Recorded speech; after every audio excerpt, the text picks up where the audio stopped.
Hello, everybody. I'm one of your hosts coming to you from Toronto. I'm Scott. Hello, Scott. I'm Andy, coming to you from the United Kingdom. Good to meet you, Andy. Likewise, You likewise.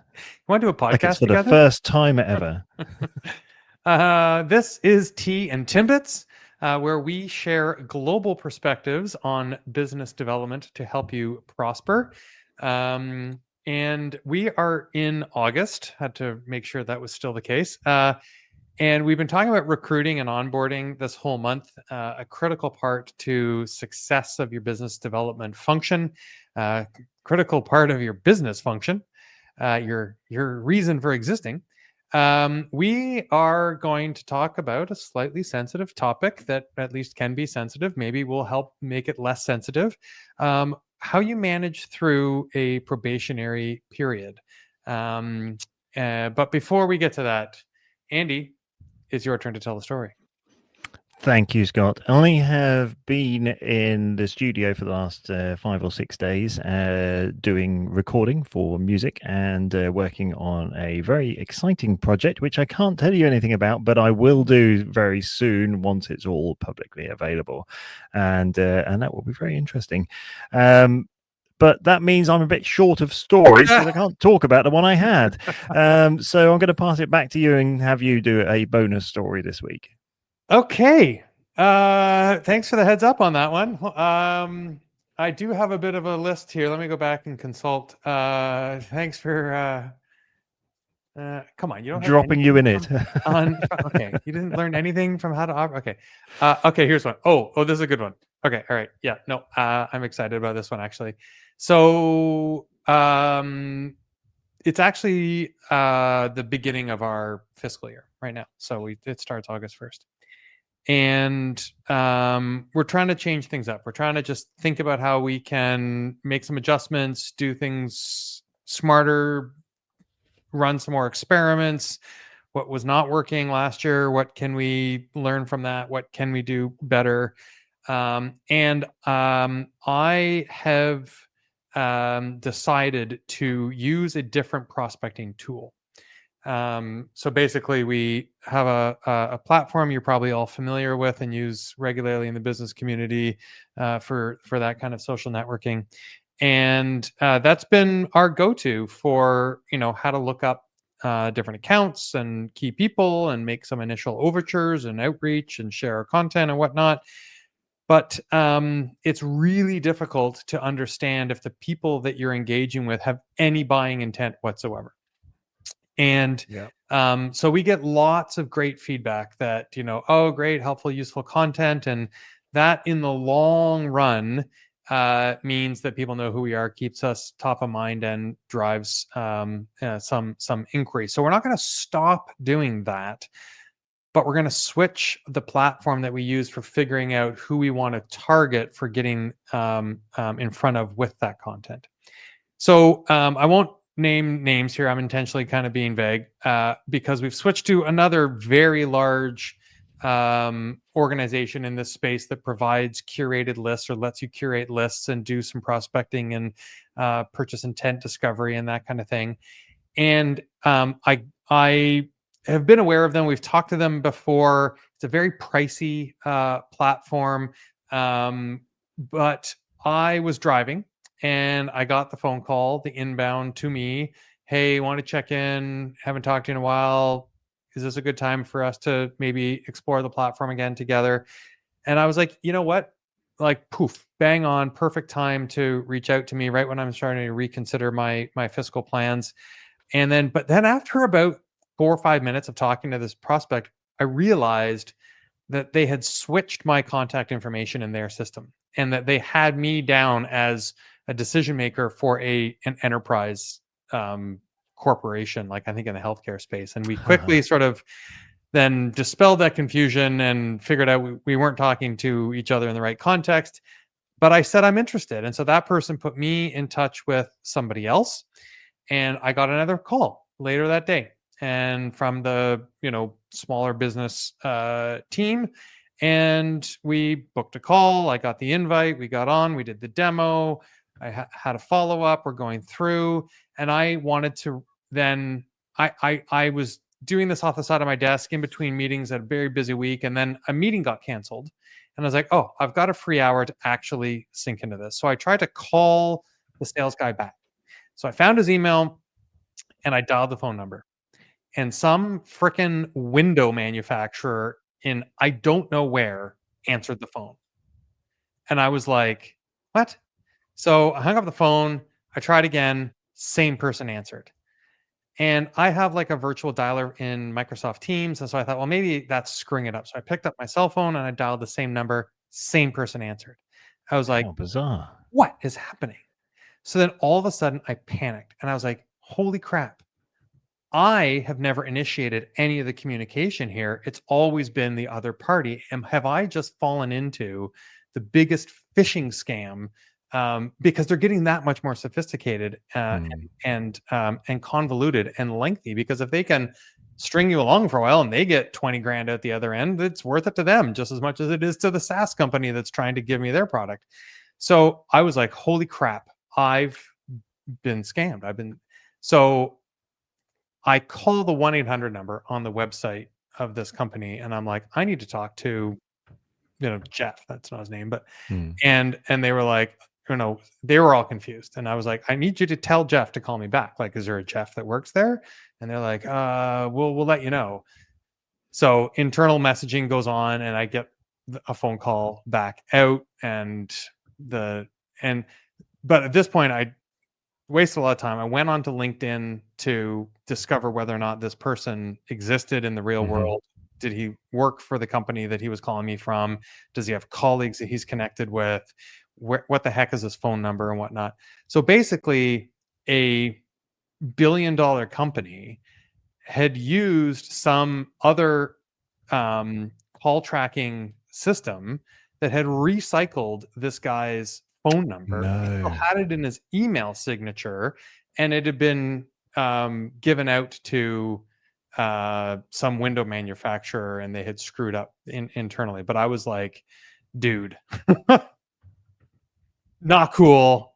Spooked the hell out of me, and we went through a whole process to sort of make sure that I was actually talking to the legitimate company. Yeah, of course. Yeah. So anyway, I think the story there is just attention to detail is critical. But be on guard, like be alert for these things. They are getting more sophisticated, and you got to make sure you're not falling victim to any of these things. Which, thankfully enough, I didn't end up, but it fell into that pattern so precisely. So there you go. Put me on the spot. I gave you a long-winded story. No, it was a very interesting and a valuable story as well. I mean, yeah, that could have gone very nastily the other way as well, couldn't it? Yeah, so exactly, yeah, exactly. I'm pleased that worked out the way it did. And have you managed to close an agreement with this company and do business? I just did make the purchase decision. So I'll probably have more stories about that platform, its value, how it contributes to business development. We'll see how it goes in the next few months. Fantastic, and hopefully they'll update their calling process. I wonder if the next time I get an email from this guy, if his signature's changed. Yeah. That's right. Yeah, maybe they don't get that many inbound calls, so they're not really thought about it. But yeah, mad. But you're hosting. We're going into probation now, so just a little bit of a push there. Yeah, so we're talking about managing through probationary periods, and I think you can have two kinds of probationary periods. One, the onboarding is a probationary period and sort of the spirit of the theme of this month, recruiting and onboarding. And then you can have a probationary period where that's more of a performance improvement probationary period. It's like, hey, if you don't pull your socks up, we're going to have to make some adjustments. So I just want to clarify for the listeners, we're talking about that probationary period where you are starting a new role, you're onboarding, you've just been recruited, and you're into a new position. And so I think that there's probably some mutual accountability there. But what's the perspective that you want to come at this with out of the gate here, Andy? Well, an important perspective from myself is that I think probationary periods are wrong, and I do not agree with them. I think that if you have made the decision to recruit someone and put them into that role, then you and they should be confident of each other that Mhm. that this was the right decision, and then you focus on the job and you focus on delivering what is that you have planned for that person to deliver, and you give them every tool, resource, and possibility to make that a success. But I suggest that you do that from the beginning, which is why I'm so focused on the whole recruitment process being as robust as I suggested in last week's episode, because if you do that bit properly, you don't need a probation period. The probation period to me says, well, we're going to hire you, but we're not really sure we want to hire you. So we'll test you out for a little while, but we're not willing to commit to you. Right. Okay. And I feel that that is just wrong from a company's perspective and from an individual's perspective. If an individual wants to have a probationary period as well, it also says that, well, they're hedging their bets and they're Yep. putting a company in the other in that difficult position. So I think it's something that if you're willing to commit to it, then you commit to it. Interesting. I disagree. So again, little friction here.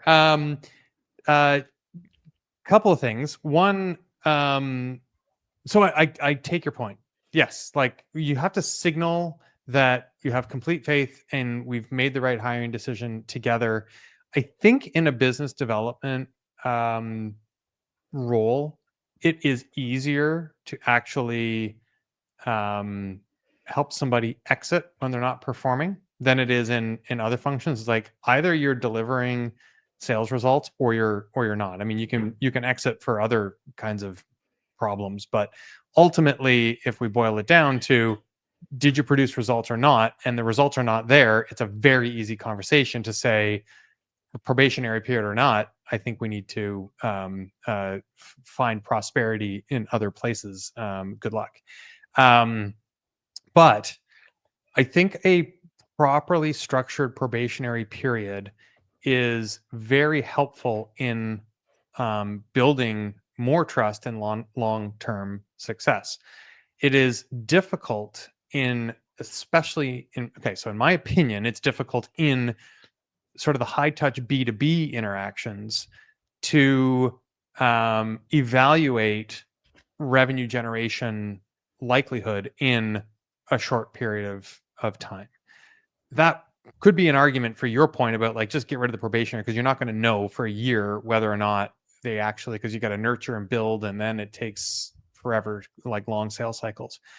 But in that initial probationary period amount of time, whatever that is, 30, 60, 90 days, I mean, in Canada, you have a lot of flexibility in terms of how long you can actually make that probationary period. Um, it is important, in my opinion, to establish behavioral expectations in that time frame, so that you can see the right actions being performed, the right accountability, the right resilience, the right um, um, motivation, um, that is that can be measured in other ways other than revenue. So whether you call that a probationary period or just an onboarding, ramping up, I don't know. But I think of it in terms of we need to make sure that for a certain period of time before we can measure financial results, we have other ways of aligning, checking in, and probationary period is also mutual. Like it's a two-way street. It's like you need to decide if you can move through this process and see yourself in this long term. And so if the probationary period is nothing more than intentional go, no go conversations every 30 days for the first 3 months, I think that also counts. So there's my rebuttal. What do you think, Andy? It is a topic that I feel passionately about, that the recruitment process can be as long and as complicated and as detailed as it needs to be in order to develop that that confidence on both sides that the decision to move together and work together is the correct decision for both Mhm. parties. And if you have mutually agreed that it is, no matter whether that was through a brief phone call and that was your recruitment process, or whether you went through months and months and months of meeting with lots of different people and tests and Yep. samples and things like that. Um, once the decision is made, then that should be mutual, and then you should both commit to it. Mm-hmm. It feels to me like it's a passive leadership move to have a probationary period where they can just walk away and cut ties. Usually, if you know, and this is from the company perspective, Mm-hmm. if someone has made a commitment and made a decision to proceed with the company, then they have very likely decided not to proceed with other companies. Mm-hmm. Mm-hmm. And that's the same the other way around. So if the company has decided to put their faith into a particular individual, then Mm-hmm. they have said no to other individuals. And that means that for a period of 3, 6, 9, 12, or however many months, everyone's on edge. Well, the company's sort of sitting back and going, well, we're not on edge. It doesn't really matter because we'll just get someone else. Mm-hmm. Yeah, it's fine. Well, if it doesn't work out, we'll just replace them. They'll find their rhythm in month 3 or whatever. And, let's give them the space to settle in. And if it doesn't work, well, we'll just replace them. Mm-hmm. That Mm-hmm. is passive leadership. It's not good. Yeah. It shouldn't be. It shouldn't be that way. And for that entire period, the person who's come in, Mm-hmm. they are feeling on edge. They're like, well, am I living up to expectations? Am I doing the right thing? Am I a good fit? Is this right? And so what I find is that I can accept a probationary period if there are very clear goals and Yeah. expectations during that time, Right. and very clear goals and milestones. And if you yourself as the individual realize that you're not meeting them, or you're not getting towards them, or that you need additional resources, then it's your responsibility to take action, appropriate action, whatever that may be, asking for help, looking for more resources, doing your development, or saying sorry, it's not working, and walking away. But also the organization has a responsibility to make sure that those things are in place, and that individual who has been recruited is given the actual tools, resources, and everything possible to succeed, and is kept up to date on the success and failure of their probationary period. Mm-hmm. What I see in almost every company that I work with is that they don't have any of that. They have Right. probationary periods so that they can get out of any, compensation for getting rid of someone early. Right. It means that their recruitment process is very relaxed because, well, can you tick these boxes? Okay, yeah, it looks fine. Right, in you come. Here you go. And then 3 months later, they go, sorry, it wasn't working out, and they get someone else in. They just keep doing that because then they can get them cheap, and they don't have to go through any process at all. They don't have to put in any proper onboarding, and they don't have to do any proper training. And it's really, really, really poor, and it doesn't work. And I don't think that's acceptable. And I don't believe that just because we're having this conversation that will change in many organizations. I'm hoping that when you do this, it's slightly different, but ultimately, I think the recruitment process is where you do this. And then when you get someone in, you go, both of you, fully in commitment to working together, and that you build it together and you make it work. You make it a success. Right. So I think, at the risk of repeating I agree with your philosophy here that you want to be all in together. So maybe I'll just use that to sort of summarize where we've gotten to, because I think we're aligned, and there's kind of a couple of different spectrums, or there's not a couple of Yeah, basically, all there's I'm saying is I don't agree with it unless it's done properly. right. But I've never, ever seen it done properly, ever. Okay. So, but I think you're trying to fix a more, like, if you're a business who's like, oh, I guess I won't have probationary period, so I avoid that negative posture that you just described.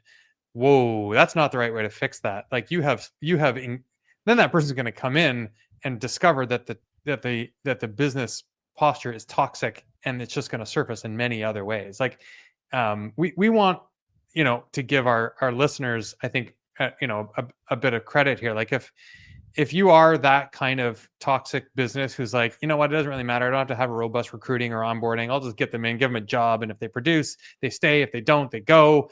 Like that behavior is going to catch up with you. And if you think that's useful and fruitful and has served you well, all the power to you. You can unsubscribe from our podcast now. I think when you are doing this properly, a good, well-structured probationary period builds trust, mutual accountability with all the check-ins and validation that's there, so that it actually takes the edge off, not leaves the uncertainty in. Am I going to make it through my probation or not? And I think if you're being hired in, the flip side of this coin is get clarity on this. What is my probationary period going to look like? What kind of check-ins can we have? How am I going to be measured during that process? And making sure that I'm building towards success, not uncertain and nervous about an uncertain outcome. Yeah, I agree entirely. Well, there you go. We got there. What about that? Thanks, Andy. It's always a pleasure. I still had so much more to talk about on this topic, but yeah, but we've hit time, and I think we've already gone over time. So your behavior is unacceptable. Get off. Exactly. Thank you, Scott. It's a pleasure. If you're trying to forget us entirely, hit unsubscribe. If you liked what we had to say and you want to listen to more, hit subscribe. Go to tandtimbits.com where you can get our back catalog and get in touch. Find us on LinkedIn. Listen to more or never again. Either way, we're going to keep recording. Thanks, Andy. Appreciate it. Thank you.